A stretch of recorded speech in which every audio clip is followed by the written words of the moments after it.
आज हम आए हैं राजा पार्क के उस मुख्य मार्ग पर जहां पर लगातार ट्रैफिक बना रहता है। जो एक मुख्य मार्ग है LBS कॉलेज से हनुमान ढाबे की तरफ जाने वाले रास्ते पर मैं खड़ी हूँ इस वक्त।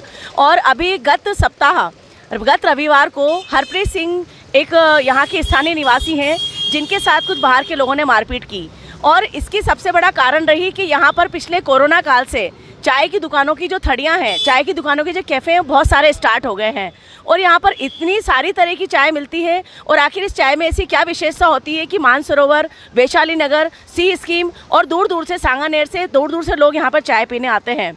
इसके ऊपर लगातार हिलव्यू समाचार ने आवाज़ उठाई है कि आखिर इस चाय में ऐसा क्या चीज़ होती है जिसके आदी होने के बाद में युवा लड़के लड़कियां यहाँ पर रात को 2-2 बजे तक बैठकर चाय पीते हैं। यहाँ के स्थानीय लोगों से हम लोग बातचीत करेंगे, उसमें हम पाएंगे कि किस तरह से यहाँ पर माहौल बना हुआ है। हो सकता है कि स्थानीय नागरिक हमारे को उतना सपोर्ट करें ना करें, लेकिन हमारा प्रयास होगा कि स्थानीय लोगों के माध्यम से हम सच्चाई आप तक पहुँचाएँ। और इसी श्रृंखला में हम बात करेंगे यहाँ की जो पार्षद हैं, वार्ड नंबर 149 की जो पार्षद है स्वाति परनामी जी से भी हम बात करेंगे कि आखिर वो जब यहाँ की एक प्रतिनिधि हैं तो वो उन्होंने अभी तक क्या कदम उठाए हैं। और इसी के साथ साथ हम यहाँ के उन लोगों से बात करेंगे जो पीड़ित है, और हम हरप्रीत सिंह के परिवार के पास भी जाएंगे। लेकिन इसी श्रृंखला में मैं आपको ये बताना चाहूँगी कि फूड टेस्टिंग एक प्रोसेस होता है जो कि नगर निगम की तरफ से, जैसे फायर एनओसी होती है उसी तरीके से फूड के लिए भी फूड लाइसेंस लिया जाना ज़रूरी होता है। क्या कभी पुलिस डिपार्टमेंट ने यहाँ पर फूड लाइसेंस चेक करने की कोशिश की है? क्या फूड इंस्पेक्टर कभी यहाँ पर आके विजिट करके जाते हैं? क्या इस चाय का कभी टेस्ट लिया गया है कि आखिर इस चाय में ऐसी क्या चीज़ होती है कि लगातार यहाँ पर युवा 8-8, 10-10 चाय पी जाते हैं? और उस चाय की कीमत जानकर आप आश्चर्य में आ जाएंगे कि 100 रुपये से लेकर 500 रुपये तक की चाय यहाँ पर युवा पी जाते हैं। हम राजा पार्क में बात कर रहे हैं अशोक भाटिया जी से। अशोक भाटिया जी बताएंगे कि इस वक्त जो राजा पार्क में परिस्थितियां बनी हुई है, रात को 3-3 बजे तक दुकानें खुलना और यहाँ के न्यूसेंस जो बढ़ते जा रहे हैं, ट्रैफिक बढ़ता जा रहा है, उस आधार पर हम उनसे बात करना चाहेंगे। सर आप बताएं क्या समस्याएं चल रही है? देखो, समस्या यहाँ सबसे बड़ी तो ट्रैफिक पे ऑलरेडी यहाँ समस्या ज़बरदस्त है, क्योंकि बाजार बहुत लंबे चौड़े होंगे, दूर दराज से लोग वहाँ काफ़ी आते हैं। ट्रैफिक की समस्या है, पार्किंग का बिल्कुल स्पेस नहीं है, गलियाँ बिल्कुल फुल हो जाती है, मेन रोड में तो जगह है ही नहीं बिल्कुल। आप मतलब कभी कभार आप पैदल क्रॉस नहीं कर सकते। और रही ये चाय वाली दुकानें जब से खुल गई हैं, कम से कम ये 4 नंबर और 5 नंबर गली का टुकड़ा तो बिल्कुल ही अशांत सा हो गया। बिल्कुल देर रात तक ग्राहक भी बैठे रहते हैं, दुकानदार भी खोल के बैठे हैं, आम पब्लिक क्या आस पड़ोस मोहल्ले वाले मतलब उस वक्त तो निकल ही नहीं सकते। बड़ा मतलब कुल मिला के हालात अच्छे नहीं है इसमें। सर अभी इस समय सर्दियाँ आने वाली हैं, तो ऐसी स्थिति में चाय की दुकानें तो रात को वही स्थिति में खुलेंगी, तो क्या है ये जो थाना है यहाँ का, वो स्थानीय थाना है, इसके ऊपर कंट्रोल नहीं करता है? उन्होंने अपने तरीके से कर रखे हैं। जैसे 2-3 बार जब हेजिटेशन हुए हैं उन्होंने कोऑपरेट किया है आके, और अभी भी आज की तारीख में वो रात को आते हैं पूरे 11 बजे, वो तो बाजार बंद करवा के चले जाते हैं। उनकी ड्यूटी में तो 10:30 बजे अनाउंस करेंगे, 11 बजे पूरा बाजार ऑफ करवा देते हैं, तो उसके बाद तो शांति है। अब फिर अगर ये धीरे धीरे इसमें कहीं डील हुई और दोबारा फिर रात भर खुलने लगे तो माहौल वही कब हो जाएगा, जहाँ से चले थे वहीं आ जाएंगे। तो यहाँ के नागरिक होने के नाते आपके दिमाग में है कि किस तरह से इसका समाधान हो सकता है? समाधान तो यही मिल बैठ के, व्यापार मंडल है, पुलिस प्रशासन है, दुकानदार हैं, मोहल्ले वाले हैं, सब मिल बैठ के इसका कोई ना कोई निदान तो निकालना चाहिए, क्योंकि ये तो परमानेंट बीमारी है, इसका कोई ना कोई इलाज तो करना पड़ेगा। इस वक्त हम हैं राजा पार्क में और लगातार हम यहाँ के स्थानीय नागरिकों से और जो पीड़ित हैं, जो कि लगातार यहाँ के न्यूसेंस से पीड़ित है, यहाँ के जाम से पीड़ित है और रात को 3-3 बजे तक दुकानें खुलने से पीड़ित है, उनसे बात कर रहे हैं। उसी श्रृंखला में हम बात कर रहे हैं उजास शास्त्री जी से कि आप गुरु नानकपुरा में रहते हैं, तो आप मुझे बताएं कि आप अपने यहाँ पर क्या व्यवस्थाएं चाहते हैं पुलिस और ट्रैफिक व्यवस्था से? देखिए, गुरु नानकपुरा की जो राजापारा की जो स्थिति है अभी वर्तमान की, आप ये माहौल देख रहे हो, रात दिन जो अखबार में आ रही है, ये रात तक लोग बाग वार्तालाप करते हैं, जो भी वो वस्तु लेते हैं, चाय पानी नशा इत्यादि, जो भी सिगरेट वगैरह, जो भी मदिरा पान वगैरह कुछ भी लेके उद्यम जो मचा रहे हैं रात बेरात, तो उस हिसाब से देख रहे हैं कि यहाँ पे अकेली स्त्री का निकलना या पारिवारिक के साथ में रात को घूमना उचित नहीं है। कई ऐसे लोग हैं, गंदे तत्व है समाज के, जो इधर आ जाते हैं और ये रात भर। सबसे बड़ी बात है कि गलती एक्चुअल हम लोगों की है कि दुकान खोल के हम लोग रात को बैठते हैं और ये जो सारा सामान है इस तरह से इसका आयात निर्यात रात्रि में करते हैं, ये गलत है। एक नियम कानून अच्छे से होना चाहिए सभी जगह पे कि टाइम पर दुकान खुलने का, टाइम पर दुकान मंगल होने का, तो उससे कोई प्रॉब्लम नहीं होती ऐसी। ये जो भी कुछ समय पहले जो गंदा तत्व हुआ था, इसमें माहौल इतना ख़राब हुआ था कि लोगों के मन में एक भय पैदा हो गया कि बाहर निकलना चाहिए या नहीं चाहिए, क्योंकि इस राजापारा के अंदर प्रॉपर राजापारा के लोग ही नहीं घूमने आते, बाहर के आसपास के क्षेत्र के लोग घूमने आते हैं। तो अपना वो प्रारूप जिस हिसाब से दिखाते हैं कि हम यहाँ आके चाय पीते हैं रात को, हम यहाँ आके स्मोक करते हैं या कुछ भी करते हैं, जो भी करते हैं उदंड करते हैं, बदमाशी करते हैं, हम ही है और कोई नहीं है, ऐसे उन लोगों के दिमाग के अंदर ये सारी बातें हैं। तो माहौल बहुत गंदा है। माहौल को देखते हुए प्रशासन से, कानून से यही निवेदन करते हैं, यही प्रार्थना करते हैं कि वो अच्छे से इस माहौल को ठीक करे और जो रात्रि में जो दुकानें खुलने का जो व्यवसाय इन लोगों ने चला रखा है इसको बंद करे और तरीके से इसका संचालन। चिराग जी, थोड़ा सा बताएं कि आप क्या चाहते हैं कि यहाँ के प्रशासन व्यवस्था क्या हो? मैम एक तो यहाँ पे क्या पार्किंग की सबसे बड़ी दिक्कत है, कहीं भी कोई भी होता है गाड़ी लगा देता है, ना किसी को किसी से कोई मतलब है, हॉर्न बजाते रहो, कोई गाड़ियाँ नहीं हटाता। और दुकानें ऐसे खुलने लग गई हैं जैसे यहाँ पता नहीं नशे का व्यापार हो रहा है या क्या हो रहा है। रात भर ना इनको किसी से मतलब है, अड़ोस पड़ोस के तो कोई जाता नहीं है, अड़ोसी पड़ोसी मोहल्ले का कोई आता नहीं है, सब बाहर से जितने पीजी वगैरह के गर्ल्स हैं, बॉयज़ हॉस्टल बने हुए हैं, यही सब आके बैठते हैं, कॉलेज के लड़के हुए सब यही बैठते हैं। सर, जैसे आप लोग तो यहाँ परिवार के साथ रहते हैं, उस स्थिति में चूंकि ये जो दुकानदार है ये तो यहाँ के स्थानीय नहीं है, इनका परिवार तो किसी शांत कॉलोनी में रहता है, उस स्थिति में परेशानी आपको झेलनी पड़ती है। तो आपने अभी अपनी तरफ से कॉलोनी वासियों ने मिलकर कोई लेटर या कोई पत्र व्यापारी मंडल को या सरकार को या प्रशासन को या एसएचओ को किसी को दिया है क्या? हाँ, हमने एक दो बार प्रयास भी किया है और हमारे पार्षद साहब है स्वाति परनामी जी, उनके पास भी जाके हमने बोला है कि इसको बाज़ार के बारे में उनसे भी बात करिए, अशोक परनामी जी हैं उनसे भी बात करिए, शंटी जी है पार्षद, पूर्व पार्षद है हमारे, उनसे भी बात करिए। हमने बाज़ार भी बंद कराया है डेली, 2-3 बार हमारे यहाँ लड़ाई भी हुई है, तो भी हम लोग जाते हैं साथ में, सब आते हैं, पार्षद वगैरह बुलाने पे भी आते हैं एक आवाज़ पे, ऐसी बात नहीं है। हाँ, वो भी हमारी पूरी मदद करते हैं, बाज़ार बंद करवाते हैं वो भी। सर, जैसे ये तो एक चीज़ हो गई कि रोज़ आपको वो काम करना है जो काम करने के लिए आपके पास समय नहीं है, तो एक सुनिश्चित व्यवस्था जो हमेशा बनी रहे उसके लिए कोई प्रयास? ये तो पूरे प्रशासन को व्यवस्था करनी पड़ेगी और हमारे माननीय भाई साहब कालीचरण जी वो भी आए हुए हैं यहाँ पे, वो भी बाज़ार अभी आपने देखा ही था, लड़ाई हुई थी उसमें भी आए थे वो। अब और तो ये दुकानदारों को भी समझना चाहिए कि भाई रात का माहौल ऐसे ख़राब ना हो, क्योंकि ये सब व्यापारी तो है नहीं, सब बाहर से आते हैं, ऊट-पटांग हरकतें भी करते हैं। इसी स्थिति में हम बात कर रहे हैं हरप्रीत जी की मदर अमरजीत जी से कि वो इस परेशानी से गुजरी है, तो वो बताएं कि उनकी क्या पीड़ा रही है। बहुत बुरा हाल था, बहुत बुरी तरह मारा मेरे बेटे को और बहुत 8 दिन उसकी हालत इतनी ख़राब है, अभी भी उसको इतनी परेशानी रहती, रात भर वो सो नहीं पाता बिल्कुल भी। और ये 2-3 बार ऐसा हो चुका है, थोड़े दिन सख्ती रहती है, फिर वही बस सब खा पी के बस फिर वही चालू हो जाता है, वह कोई मतलब वो ध्यान नहीं देते बिल्कुल भी। बहुत ही गंदा माहौल हो रहा है यहाँ का बहुत। जैसे आंटी, अभी मेरे को कई लोगों ने बताया कि ये चाय की जो दुकानें खुली हुई है इनकी कोई फूड टेस्टिंग नहीं हुई है। आखिर ये चाय की इतने आदी क्यों हो गए हैं युवा और लड़के लड़कियां कि यहाँ पर घंटों बैठकर घंटों चाय पीते हैं और रात को 3-3 बजे तक चाय पीते हैं, उस बारे में कुछ कहना चाहेंगी आप? हाँ, ये नशे की चाय है, मालूम है हमें। ये कोई रात को 500-500 रुपये की चाय कोई आम आदमी तो ऐसे तो पीने कोई आएगा नहीं। अच्छा, 500 रुपये की एक चाय हो जाती है? 500 रुपये तक की चाय बिकती है और सब नशे की ये है। बहुत गंदा माहौल का रखा है, इसको बंद कराओ। देखिए आज होते हैं यहाँ पे आए दिन, बहुत माहौल गंदा कर दिया है इन्होंने।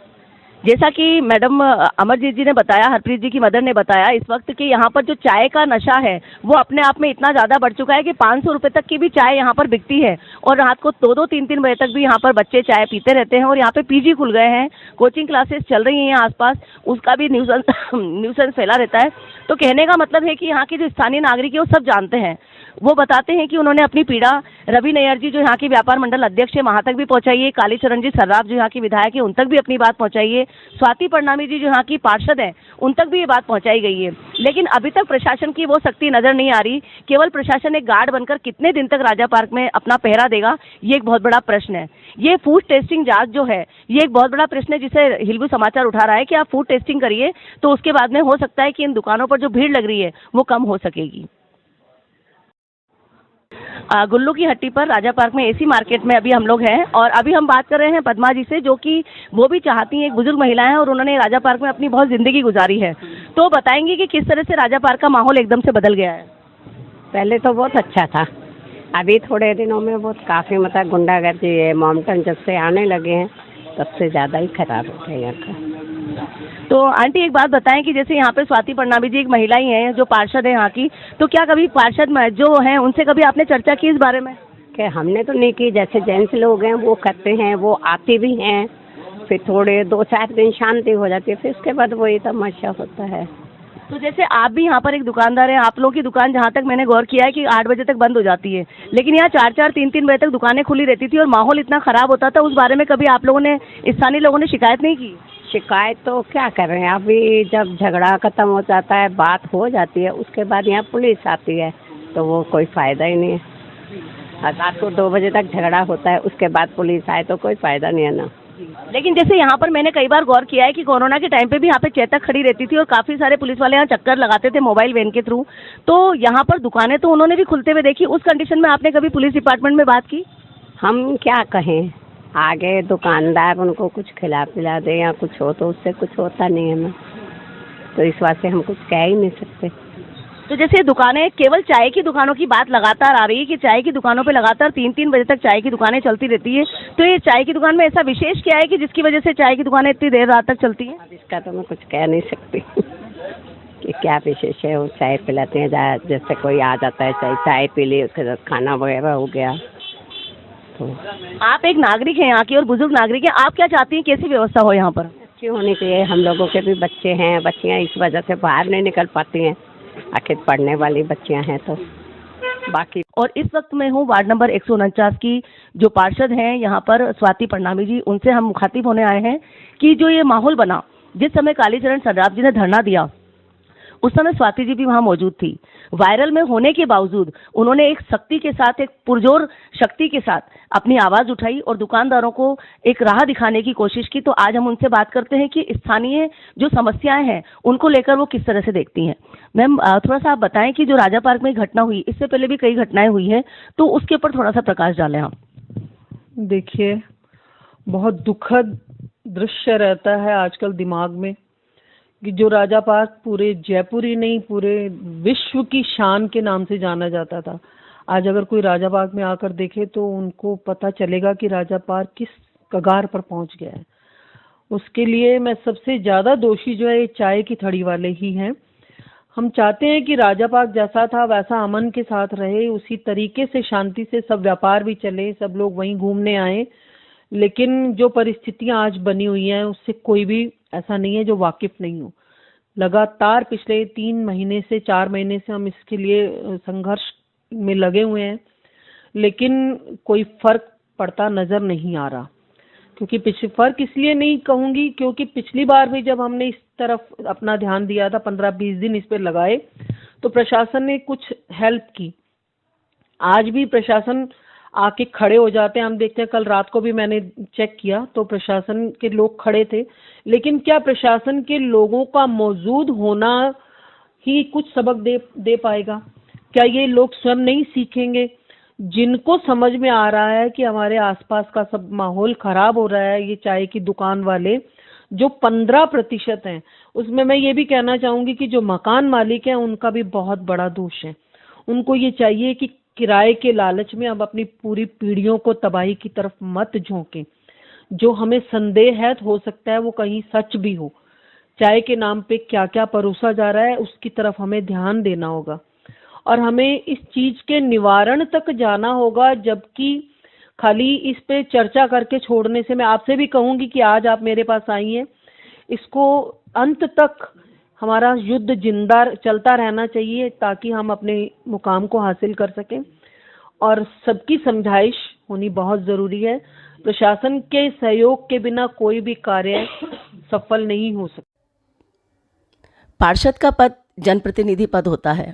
ऐसी स्थिति में स्वाति जी ने आह्वान किया है कि जनप्रतिनिधि होने के नाते मैं जनता से आह्वान करती हूँ कि जनता साथ आए तो इसका समाधान हो सकता है। इसी श्रृंखला में मैं दूसरा प्रश्न पूछना चाहूँगी कि जैसे यहाँ पर ट्रैफिक से संबंधित अभी तक कोई भी व्यवस्था नहीं देखने को मिली है, तो उस संबंध में आपने अपनी तरफ से कोई प्रयास किए या फिर किसी भी तरह की ऐसी कोई एप्लीकेशन स्थानीय जनता से आपकी तरफ आई?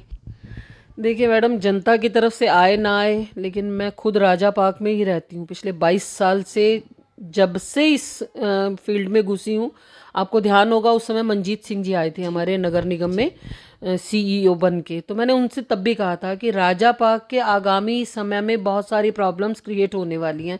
तो हमने उनसे कहा था कि राजा पार्क में बेसमेंट खुदवाकर बेसमेंट पार्किंग की व्यवस्था क्यों बड़े बड़े सिटीज़ में हो रही है तो जयपुर में क्यों नहीं हो सकती? जब हमारे पास आसपास जगह नहीं है तो हमने तब भी उनको बहुत फॉलो किया था और शायद उनको अच्छा भी लगा था, लेकिन कुछ नहीं हुआ। उसके बाद आप अभी वाले सदन की बात करें तो मैंने अभी भी ये बात रखी कि ये जो सामुदायिक केंद्र है एसी मार्केट के पीछे, वहाँ उसको हम अगर ट्रिपल स्टोरी बना करके इसको पार्किंग बना दें, नीचे बेसमेंट नीचे वाली फर्स्ट फ्लोर पे शॉप्स बना दें, जिससे उसकी मेंटेनेंस के लिए भी हमारे पास अर्निंग रहेगी और हमारी ये पार्किंग की व्यवस्था बहुत सुचारू हो जाएगी। लेकिन आप समझ सकती हैं कि मैं तो सिर्फ बना के दे सकती हूँ, इम्प्लीमेंट तो अधिकारी ही करेंगे। आपने आज फिर ये अच्छी बात जिक्र किया है, तो मैं पुनः एक बार मंत्री जी से या हमारे जो सीईओ साहब हैं उनसे मैं इस बात को रखूंगी, और आपकी बात भी अगर वहाँ तक पहुँचेगी तो अच्छा लगेगा, ज़रूर कुछ अंजाम मिलेगा। पार्किंग की समस्या तो खाली राजा पार्क की जड़ नहीं है, पूरे शहर में है, लेकिन राजा पार्क में लड़ाइयाँ हों उससे पहले उसका कोई निवारण होना चाहिए। एक मेरा अंतिम प्रश्न है मैम कि जैसे यहाँ पर रेजिडेंशियल ज़्यादातर कमरे मकान हैं, जिसके अंदर इन्होंने इसको कॉमर्शियल बना लिया है और यहाँ पर पीजीज खोल दिए हैं, तो कॉमर्शियल एक्टिविटीज़ की वजह से भी तो कई बार राजा पार्क में शायद माहौल ख़राब होगा, उससे संबंधित कोई कोशिश आपने अपनी तरफ से की हो? देखिए मैडम, जयपुर पूरा हब हो गया एजुकेशन का, खाली राजा पार्क, लेकिन मेरे आसपास भी हैं पीजी कुछ, जहाँ हमें दिखाई देता है हम जाके पीजी वालों से बात कर लेते हैं। लेकिन बेटियाँ हैं, बच्चियाँ हैं, हम उनको बेटियां कहते हैं, लेकिन उनकी हरकतें भी बेटियों जैसी होनी चाहिए। मैं आपके चैनल के माध्यम से ये संदेश उनको देना चाहती हूँ। माँ बाप जिनको पढ़ने के लिए भेजते हैं तो उनका एक सूत्री कार्यक्रम होना चाहिए कि हमें सिर्फ पढ़ना है। लेकिन आप भी सच्चाई को जानती हैं और मैं भी जानती हूँ, फिर भी मैं कहूँगी कि बच्चियों को अपने दायरे में रहकर अपनी पढ़ाई की तरफ, अपने भविष्य की तरफ ध्यान देना चाहिए। इस वक्त हम हैं आदर्श नगर थाना में और यहाँ पर हम एसएचओ साहब सज्जन सिंह जी से बात कर रहे हैं। तो सर, मैं अभी जैसे हम लोगों ने राजा पार्क में पूरा संपर्क किया है, स्थानीय लोगों से, व्यापारियों से बात की है, और वहाँ की जो वार्ड पार्षद है वार्ड नंबर 149 से स्वाति जी, उनसे भी हमारी बातचीत हुई है। तो सर, लगातार आप लोग पूरी मुस्तैदी बनाए हुए हैं, जो गत सप्ताह घटना हुई है उसको लेकर आप काफ़ी सचेत हैं, लेकिन वहाँ के व्यापारियों से और वहाँ के व्यापार मंडल से क्या आप अपेक्षा करते हैं अपने साथ साथ? ये जो झगड़ा हुआ था, इस बात को व्यापार मंडल ने ही मीटिंग करके ये निर्णय लिया था कि रात को देर तक दुकानें खुली रखने की वजह से ये झगड़े हो रहे हैं। तो हम व्यापारियों से अपील करते हैं कि 10:30 से 11 बजे के बीच में सारी दुकानें बंद कर दें। तो ये व्यापारियों का निर्णय है, व्यापार मंडल का निर्णय है, और पुलिस की गश्त लगातार रहती है। हम भी व्यापारियों से अपील करते हैं कि व्यापार मंडल का जो निर्णय है उसके अनुरूप अपनी दुकानें 10:30 बजे बंद करें। 11 बजे तक बाजार बंद हो जाता है तो शांति रहेगी, कोई झगड़ा नहीं होगा। सर, एक प्रश्न और पूछना चाहूँगी कि जैसे ट्रैफिक को रिलेटेड वहाँ पर बहुत सारी प्रॉब्लम स्थानीय निवासियों ने बताई कि वो बता रहे हैं कि वहाँ पर जैसे जब चौराहे पे जगह नहीं होती है या हनुमान ढाबा के साइड पे जगह नहीं होती तो लोग गलियों में जाके कारें खड़ी कर देते हैं, तो निकलने की आवक जावक की जगह खत्म हो जाती है। तो ऐसे में ट्रैफिक पुलिस का कोई सहयोग आप लोग उधर की तरफ करवाएंगे?